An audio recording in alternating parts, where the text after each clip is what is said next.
that third failure in a row, did you think, I need to pack this in? Never. Why not? I don't ever give up. I mean, I'd have to be dead or completely incapacitated. He has been referred to as the real-life Iron Man. He is the co-founder and CEO of Tesla, CEO of SpaceX, founder of The Boring Company, co-founder of Neuralink, founder of PayPal, and co-founder of OpenAI. According to Forbes, he is the 20th richest person in the world with a net worth of about $31.8 billion. He is Elon Musk, and here are his 10 rules for success. And then just work like hell. I mean, you just have to put in 80 to 100 hour weeks every week. Gosh. And then a lot of work. All those things improve the odds of success. Okay. I mean, if other people are putting in 40-hour work weeks and you're putting in 100-hour work weeks, then even if you're doing the same thing, you know that in 1 year you will achieve what they achieve. You will achieve in 4 months what it takes them a year to achieve. Okay. I like your work ethic. All right. Thanks. Elon. You need to work, depending upon how well you want to do, and particularly if you're starting a company, you need to work super hard. So what does super hard mean? Well, when my brother and I were starting our first company, instead of getting an apartment, we just rented a small office and we slept on the couch. And we showered at the YMCA, and we're so hot up we had just one computer. So the website was up during the day, and I was coding at night, 7 days a week, all the time. And I sort of briefly had a girlfriend in that period, and in order to be with me, she had to sleep in the office. So work hard, like every waking hour. That's the thing I would say particularly if you're starting a company. And I mean, if you do simple math, say like, okay, if somebody else is working 50 hours and you're working 100, you'll get twice as much done in the course of a year as the other company. Have a high pain threshold. That's it. There's a friend of mine who's got a good saying, which is that starting a company is like eating glass and staring into the abyss. Okay, that's generally what happens, because when you first start a company, there's lots of optimism and things are great, and then so happiness at first is high. Then you encounter all sorts of issues, and happiness will steadily decline, and then you'll go through a whole world of hurt. And then eventually, if you succeed, and in most cases you will not succeed, and Tesla almost didn't succeed, came very close to failure. Then if you succeed, then after a long time, you will finally get back to happiness. People want to be more like you. Really? And for the fate of humankind, I think it would be great to have more Elon Musks. So what do we need to do to become more like Elon? I don't know if it's, I think it maybe sounds better than it is.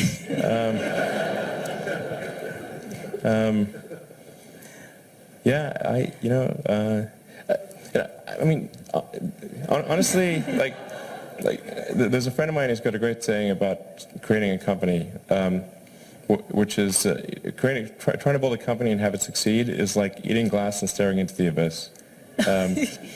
So, I mean, what tends to happen is it's sort of quite exciting for the first several months of starting a company, and then reality sets in. Things don't go as well as planned. Customers aren't signing up. The technology or the product isn't working as well as you thought. And then that can sometimes be compounded by a recession, and it can be very, very painful for several years. So I think, frankly, starting a company, I would advise people to have a high pain tolerance. People do not think critically enough. I mean, critical thinking is a skill in short supply, where people take too many things they assume too many things to be true without sufficient basis in that belief.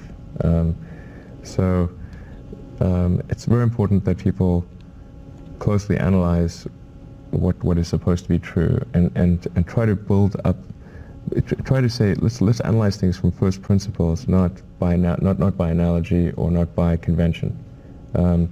If you assume things are true by convention, which is actually what most people do, then it's difficult to gain insight into how things can be bettered. So, in any argument or any sort of train of thinking, you want to make sure that the underlying premises are valid and applicable, and then in reaching a conclusion, that the conclusion you're reaching is necessarily driven by the underlying premises and the interconnection between those premises. That may seem like a really simple thing to say, but most people don't do that. So it's really the foundation of rational thought. If somebody is doing something that is useful to the rest of society, I think that's a good thing. Like, it doesn't have to change the world. Like, if you're doing something that has high value to people, and frankly, even if it's like just a little game, or some improvement in photo sharing or something, if it has a small amount of good for a large number of people, I think that's fine. Like, stuff doesn't need to change the world just to be good. People tend to overweight risk on a personal level. It's one thing if you've got, a mortgage to pay and kids to support, and that if you were to deviate from your job, how are you going to feed your family and pay the rent? And okay, that's understandable. But let's say you're young and you're just coming out of college or coming out of high school or whatever. What do you risk? You're not going to starve. I mean, right. It's really certainly not in any kind of modern economy. It's so easy to earn enough money just to live somewhere and eat food. You could, very easy to do. So I don't know what are they afraid of? They're mostly afraid of failure, I think, but people should be less risk averse when there's not much at risk. You've got to make sure that whatever you're doing is a great product or service. It has to be really great. And I go back to what I was saying earlier, where if you're a new company, unless it's like some new industry or new market if it's an untapped market, then you have more ability to. The standard is lower for your product or service. But if you're entering anything where there's an existing marketplace against large entrenched competitors, then your product or service needs to be much better than theirs. It can't be a little bit better, because then you put yourself in the shoes of the consumer, and they say, why would you buy it as a consumer? You're always going to buy the trusted brand unless there's a big difference. So a lot of times, entrepreneur will come up with something which is only slightly better. And it can't just be slightly better. It's got to be a lot better. If you're creating a company or if you're joining a company, the most important thing is to attract great people. So either join a group that's amazing, that you really respect, or if you're building a company, you've got to gather great people. All a company is a group of people that have gathered together to create a product or service. And so depending upon how talented and hardworking that group is, and the degree to which they are focused cohesively in a good direction, that will determine the success of the company. So do everything you can to gather great people if you're creating a company. Constantly seek criticism. Yeah.